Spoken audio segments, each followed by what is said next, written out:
I do believe we have a nice seal now.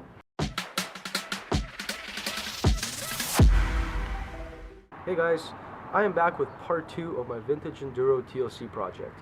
I didn't film the first part of this because there was a domestic dispute going on nearby. The guy was just going off and swearing and being really loud, and I didn't feel like, having that on camera. What you didn't see is me draining the oil from the bike. Hey. This is the oil that I took out of the bike, and correct me if I'm wrong, but that's not a good color. That looks about right on camera. Like, it's that dark. I don't think it's supposed to be like that. Needless to say, I don't think it's been changed in a while. So if your oil looks like this, you should probably swap it out. Yeah, like I said, you didn't see me take out the oil seal, the shift shaft oil seal. It was in terrible condition. It also didn't have like little retainer spring that this one has on the inside. So it was definitely effed up. I got the new seal right here. I'm gonna be putting it in. That's probably all I'm gonna have time for in this daylight. I do need to wire in a neutral light and an indicator light. I'm not a fan of electrical, but I'm gonna have to do that because I don't have the stock speedometer cluster. I have a Trail Tech Vapor on there. Came with the bike, not my choice. And unfortunately it doesn't show the neutral light or the indicator light, so I'm going to have to make a little LED panel and wire that stuff in for safety. The only mechanical thing left to do after this is carb clean and make sure that I have isolated the air leak at the intake. Oh, and my clutch cable came in today, so I have a brand new clutch cable waiting to be put on. This one is really stretched out. And the only things I'm waiting for are light bulbs from like India. Like I couldn't find them anywhere else, so I'm waiting for 2 light bulbs from India. What else?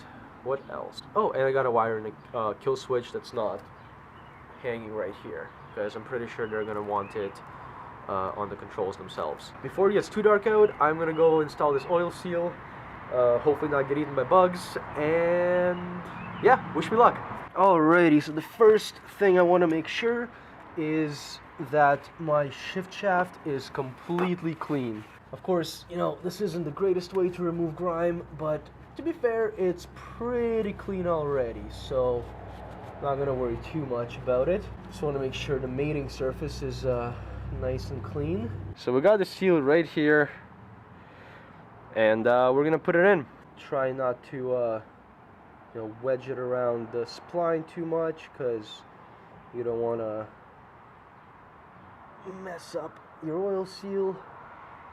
And now I think the best way to retain that is to get a socket. So let's get a socket. I'm gonna go get a socket. You guys sit tight. Alrighty, I got a bunch of sockets. Depending on, I don't know which one I'll need. Oh, looks like a bunch of them are too small. I'm gonna have to figure out a way to press that seal in. Let me show you guys what I mean. As you can see, the seal is in there. It just needs to be seated properly. So I'm gonna go find some sort of socket or tube or socket or something to press that in. Be right back. Alright, so feel free to judge me, but I'm gonna use the handlebars from my moped to seat that oil seal, simply because this end of the handlebar is perfect for it. It's deep enough, the inner diameter is large enough, the outer diameter is small enough, so we're good to go. Let's do this. Oh, I think she's in, guys. I do believe we have a nice seal now. Except, of course, I want to make sure that we have a nice seal, so I'm just gonna do that again. So all that's left to do is reinstall the shift lever. I do gotta clean it up a bit first. It's a little grimy. Reinstall the shift lever, and I'm not going to fill it up with new oil just yet. I want to read up on how to possibly flush the rest of the old crappy oil out of there.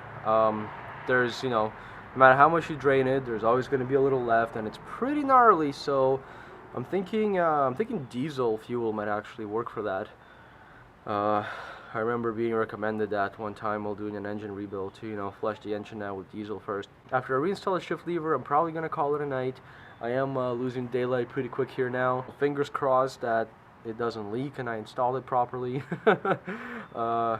Yeah, I have a lot of faith in myself. I hope you guys enjoyed this episode. Let me know what you think about these videos, and I'll see you guys next time.